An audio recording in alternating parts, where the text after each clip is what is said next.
Hey, welcome back, guys. All right, let's jump on in real quick to a singles storyline. We shall see what we get. We start out with deep knowing. I want to get one more here. We've got this wonderful alignment. That is card number 43. We have an ancestor present. We've got the sun and the moon and the ancestor in alignment. We have all that glitters, card 16, and we have peace, card 23. I think plain and simple, we have a character where the masks have been removed, and it's like, you know what? I am at peace with the fact that something that I thought was really going to be fabulous, deep down, I maybe always knew that it wasn't necessarily the right thing for me. And it's actually a relief to know that my intuition is on point, and it's actually a relief to know that it's okay if I've gained clarity on something, I can, like on one hand have greater peace knowing that deep down, I'm things aren't hidden from me very well. All that glitters is not gold. Something that I thought wasn't awesome turns out that it wasn't, and it's a relief that I know to trust my intuition. That is fantastic. That is, I know we could say, well, how sad is that though, that something turned out not to be terrific? But how awesome is it that our characters, got a confirmation about, like, I don't really have to worry too much. I have protection around me. When my ancestors talk, I listen. I can hear the messages that my ancestors have to say to me, and my intuition is on point. This is a huge relief. Three of Pentacles in the reverse is definitely about a single character that's no longer either working with someone, working at a place, or in a relationship with someone, because they notice the little symbols right in the beginning. Hi, Denisa. They notice the little symbols right in the beginning of like maybe red flags. Sorry, guys, I'm starting to cough again. I was doing so good this morning. By the way, if you guys don't already know this, we have a collective message out. We have a Virgo, a Libra, a Leo, and an Ophiuchus video that's come out today. Later on this evening, I will probably do Capricorn and Taurus as well. And then we'll go over to Tarot Dog. And don't forget, if you are a member, tonight I'll be live in just the members corner at I think 10 o'clock to 10:30 on this channel. Okay, so just know there's just a little half hour of a special members edition. So we got the Eight of Pentacles here. And by the way, that's Pacific Standard Time, so nighttime if you're on the West Coast. That Eight of Pentacles says we have this character who, and we're going to say she, because we keep getting feminine energy so far on these first two cards. She worked through a thought process. I feel like this is a feminine who does not like to misjudge somebody, does not like to jump to conclusions that somebody is a swindler, or they're no good, or there's somebody that she's not going to be able to get along well with, or there's somebody that she doesn't trust. I feel like she works through a systematic process of, let me rethink what somebody said to me. Let me ask myself, where did my intuition have like little alarm bells going off? Where was I worried about what they said? Where did it sound too good to be true? Let me evaluate, what method do I use to hear my intuition and what my intuition is telling me? Because I think she's really good at processing information and then, putting things in correct categories. Like, this and this I found was true. This and this gave me concern. Then those were the things that I went to fact check.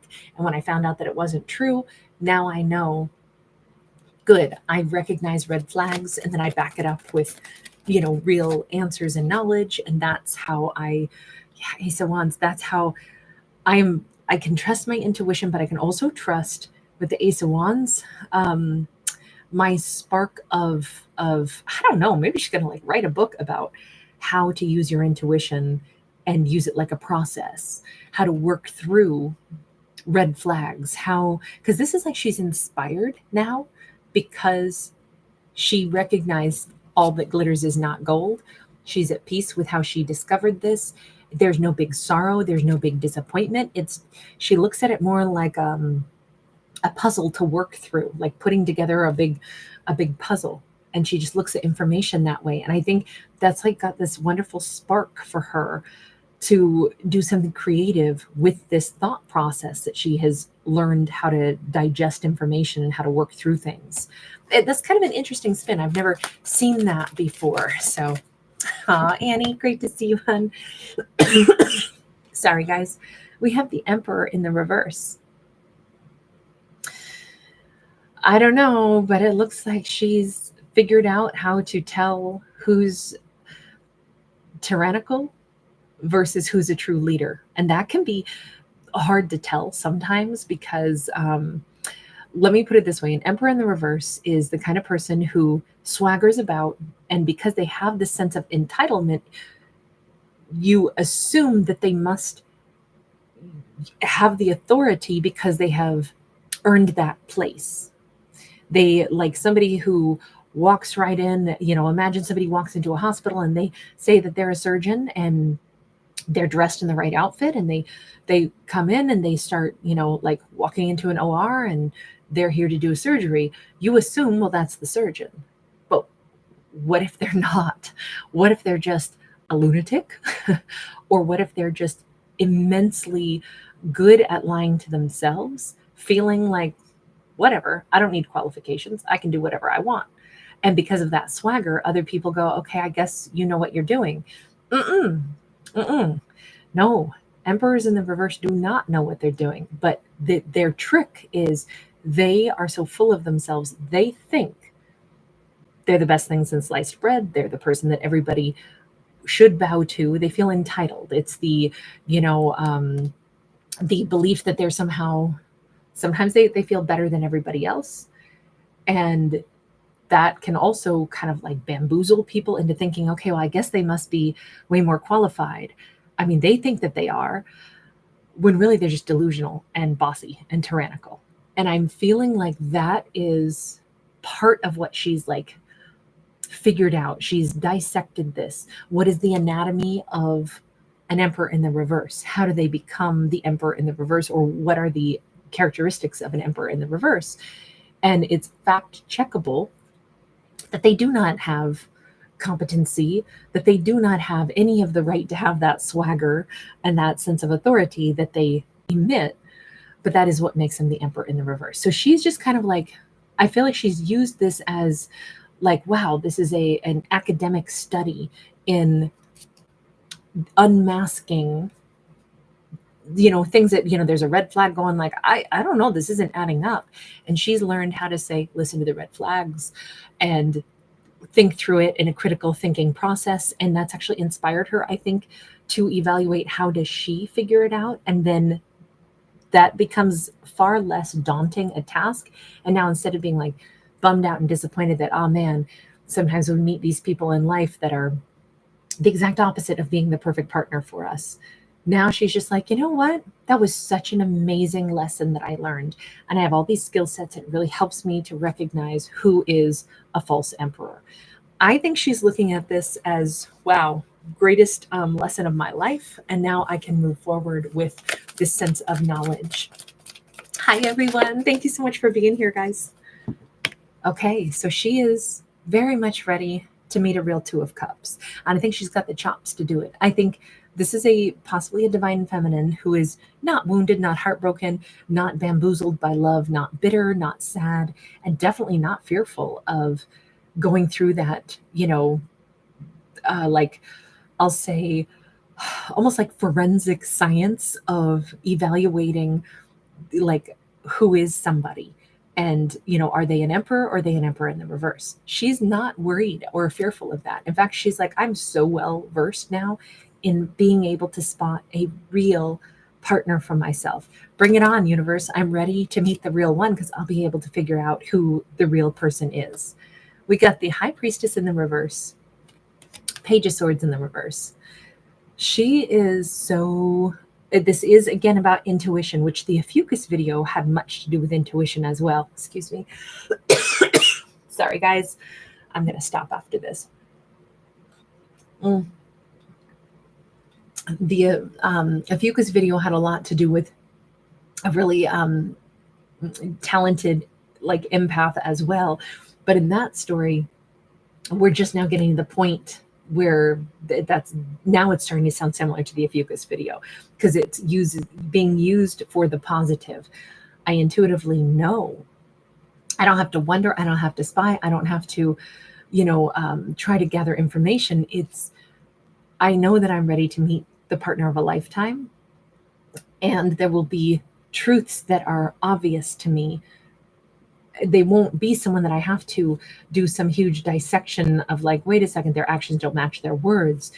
They will be transparent. I'll be able to see that their actions do match their words, that they are not an emperor in the reverse, swaggering about, bamboozling me, telling me how great they are, talking themselves up to make me believe that they have credentials that they don't have. My real person will be someone who is transparent enough that I can see and feel they're not putting up a pretense or selling a persona to me. And I think that there's something about her knowing that she's ready. Sometimes when we know that we've learned some really important lessons in life and the next chapter of our life is about to open up, it's a really empowering feeling. 5 of Pentacles is here. She has definitely gone through the ringer with disappointments, right? That 5 of Pentacles says, oh man, lots of times I didn't listen really good to my ancestors, but I do now. It cost me a little bit of time. That's all right. I met some of the wrong ones, but I kept gaining lessons. She may have had like 5 decades of experiences in her life, or 5 different relationships that now in retrospect is like, oh my God, each one of those was to teach me more, clinician's skills on evaluating who my real partner is. With the Lover's card, it's for the first time ever, she's like, I know I am attracting now, ready to attract my true counterpart. We keep seeing this throughout all the disappointments. It's all been to get her to the point where she can attract the right one now. This is very much almost like a mythical love story, the kind that she knows now she's ready for this. I want to find out, is it really coming in? Because with that High Priestess in the reverse, I'm thinking she is spot on. She is very intuitive. Denise, you angel, thank you. Thank you so much. You were always so generous. Excuse me. So sorry. Just a second, guys. Okay. Sorry, I know I swallow ugly. Big old mouthfuls of tea. Actually, that was honey and lemon. It was so much honey in that. That was so yummy. But we've got this Tower in the reverse. Her original wish for the right kind of partner hasn't changed at all. In her whole mindset, her original partnership that she has craved or been hoping to find, I do think that this is a character who's had a little bit of loneliness inside of them, always wishing that they would meet that special someone. I don't think this is the only thing in this character's life, but I will say when it comes to love, there has always been I never met my other half. I've always wished that there was someone that I would feel really bonded to, connected to, there was a spiritual component. I've been hungry to find that spiritual match, and I've always been aware that I hadn't found it yet. And there was always this little bit of when you're still let's use this as an example, because when we're still a little bit tired, when my asthma gets bad, it gets really hard to breathe, and then there's this extra energy that I have to expend just to keep the breathing going, and it makes me tired all the time, to where even when I've slept and I get up the next day, it's just so much energy to breathe that I walk around and I'm tired the whole day. And then when the asthma settles down, my energy level is amazing after that. And it's an interesting, there's this, you're aware of this lowered level in you where it's I still need more sleep, but the sleep doesn't quite fix it. That kind of thing is walking around always feeling I'm missing this thing. There's always this little bit of I know it's out there, but I'm aware that I still haven't found it. Or there's this little bit of below the mercury level of, temperature. I know that there's this little thing that I'm still missing, because I know that my person is out there. And I think she's always been aware of that, and that's never changed. Eight of Swords, for a period of time, she got stuck thinking she'll never meet that. She might have, like, yeah, Two of Swords. God, she has done some serious thinking about love, serious thought process about, what is the lesson I'm supposed to learn? What is it that I'm supposed to do? Five of Cups. And I think she finally got to the point of like releasing some things. It's great to be thoughtful, not great to get in a loop of thinking. And then I think surrendering, while still like allowing lessons to come in for us, but surrendering maybe some idea that, man, I keep messing up. I keep getting the wrong information. I keep meeting the wrong person. The Star. She needed to go ahead and heal.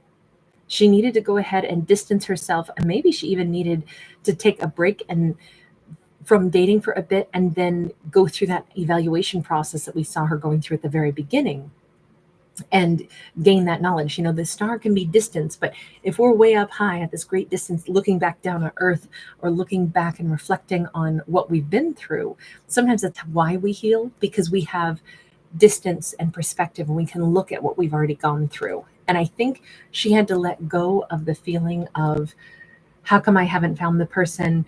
I think for a while she might have been a little bit sad, a little bit bitter, too many disappointments, too many meeting the wrong person again and again, never quite having that, hunger satisfied.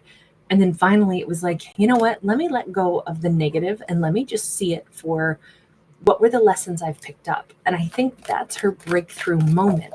But I was asking, how does she, is she about to meet her person? It says, look, she's not even who she used to be. I want to say Libra had a storyline today where there's an element right now to this that makes me think of that, because it was like there's another version of Libra that Libra is like re-meeting inside of themselves, and that in turn is the version of them that matches with a Two of Cups. So the Two of Cups that we think we're looking for sometimes is not really the person who resonates with the frequency that we're in if we moved away from our like roots and our original self. I didn't use this deck in the Libra video, but you notice that we have somebody who's literally got roots coming from, like their gut, their core, and it's the real version of her is blossoming and she's changing. I kind of think that was the key to all of this. I'm saying, is she correct that she's ready to meet her Two of Cups? And it says yes, because she's met her real self. She's evaluated things. She's learned something she maybe knew in her intuition all this time. She has allowed herself to transform. This has a lot to do with, what does success really look like? And to a certain extent, maybe it was just her not carrying around this sense of grief, like how come everybody else finds their person, but I can't. If there was any kind of that self-judgment, she probably needed to let go of that. If there was the need to know that she already has a really valuable life with or without a partner, she's also definitely got that, because it's a feeling of confidence. But everything here, excuse me, everything here is about her feeling so much more connected to truth. Three of Wands is upright. Now she's kind of like moving forward in the next chapter of her life as a completely different version of her. The old her is left in the city she used to live in. This has been probably a really intense last 3 years of this thought process journey that she's been on. Maybe we could say 3 decades, but usually those 3 braids represent 3 years. In this card, only here, not in all cards, not in all 3 of Wands, this deck specifically.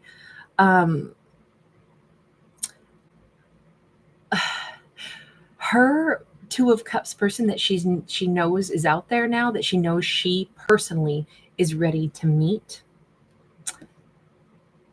I think because she's changed so much, because she looks at her horizon differently, she looks at her own world differently, she looks at what her possibilities are in life so differently, I would say she is spot on.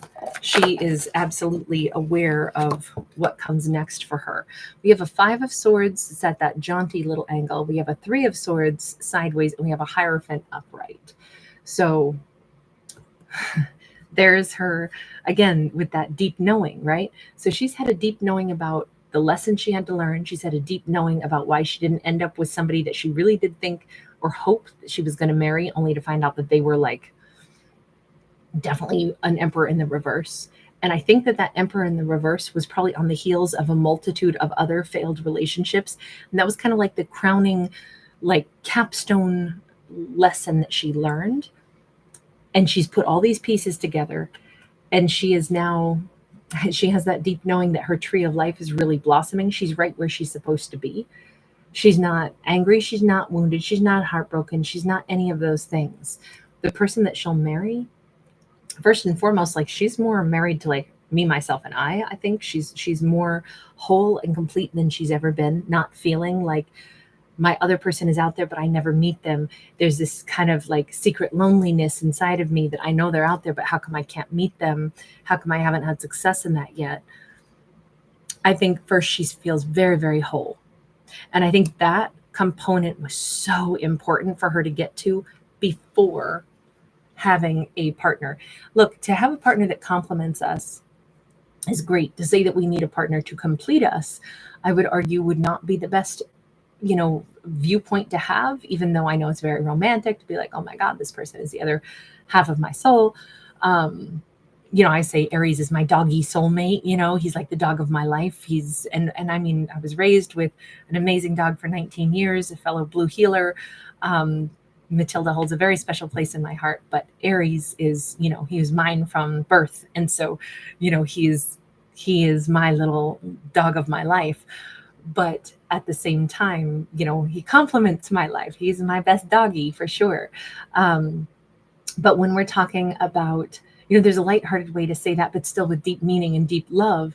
But we're talking about, a character who is, I think, recognize the difference between saying, I want a partner that I love deeply, the one that is most special to me, but I'm still whole and complete before I meet them, and I will be whole and complete, my entire life, but they will complement my life.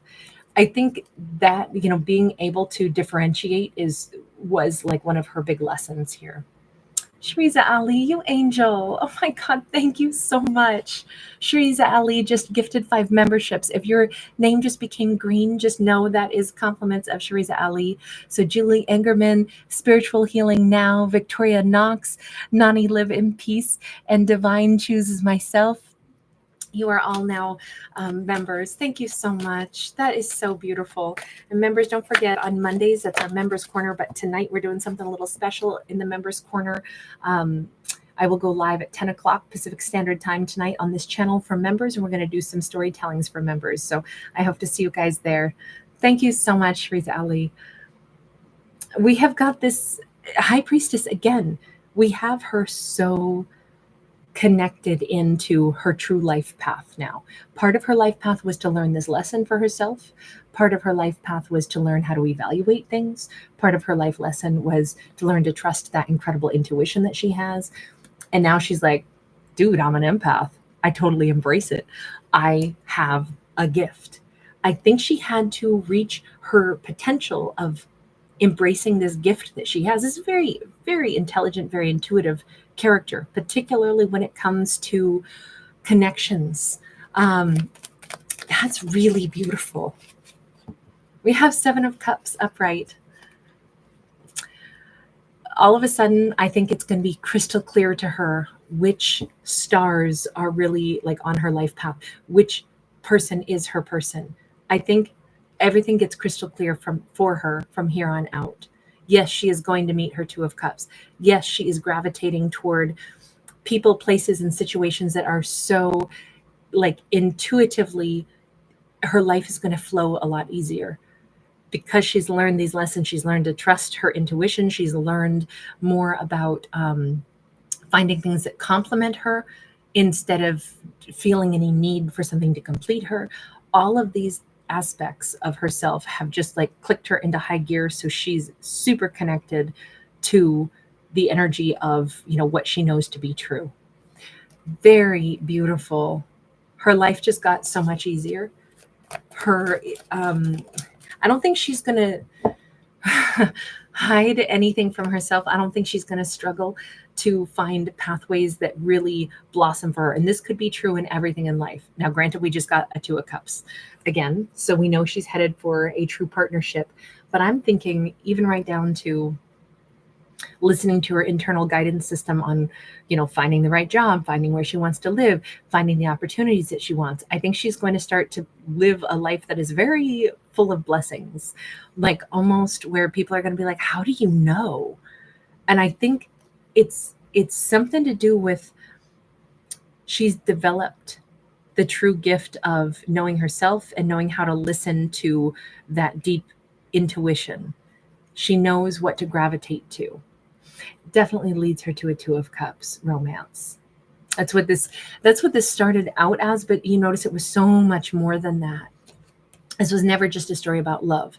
I have to say that's kind of what I've been getting all day, is like we have stories that seem like it should be about love, but it's actually not. It's against a backdrop of much more like characters learning about themselves and how that then enhances how they find, romances, or why they're attracting certain people into their life, or, letting go of certain people and gravitating and trusting their instincts and really listening to who they are and what they want. There's a lot of like authenticity in our stories today. And that is the greatest benefit to each character that we've seen, and how and why their lives are starting to blossom and really go in the directions they want their life to go in. Very powerful, very nice. We don't see anything about who this perfect match is, because it's going to be someone who matches with our character. And this was more their story. This is more, we'll say, her story of figuring herself out, which then is the secret sauce that leads her to finding the pathway in life that really suits her. And we have a character who has done all of that. We just watched her on this whole journey. But this, it's not just a journey. It's sometimes we don't know when we're on a journey. And when we really get the best bang for our buck, when we've experienced something, is when we can say, oh my God, that's what I was doing. That's why I went through that. That's what I was figuring out. Okay, I see it now. And I think that's more the importance of this story, is like she didn't just go through a journey. She has digested the reality of what this journey has been for her. So really cool. All right, you guys, so nice to see everybody. SBN JSN. There we go. Thank you so much, sweetheart. Right back to you. Denise, it is my pleasure, honey. Thank you so much. Hey, Sabrina Thomas. NES, thank you, sweetie. Baby Yoda, hey. Yes, Nani, I know, that was so sweet. Sharice Ali, thank you again, love. Sweet. Anna, how are you, honey? Black Butterfly 25, awesome to see you. Champer Sink, hi. MS Angie. If you want to know the truth, the hair is 3 days dirty today, is actually what is going on with the hair. So that's hilarious that I should wash my hair less. It's rather, we'll say, crispy.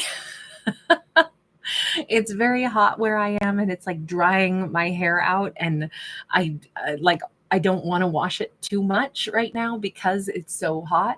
And then that's hilarious. The hair is herring today. Fees Mystic Faith, hey. Squishfish, hi. Robin, Crystal Suzanne. You guys, so good to see you. Thanks again, Denisa. All right, everybody. I'll see you later on tonight. Lots of love, you guys. Bye for now.